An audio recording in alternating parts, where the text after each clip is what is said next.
Hey guys, welcome to How to Solution, and in this video we're going to show you guys how you can use ChatGPT for writing anything on your mobile phone. So at first you have to go to this link in Google, and then once you do, something like this will pop up. Here you have to write me an essay. Suppose you want an essay about computer history,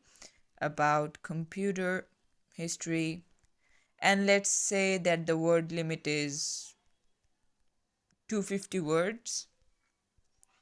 So when you click on it, it's gonna start generating a new essay for you. And suppose you want a new one, so click on this one, this plus button, and then select write me a list of 10 most important things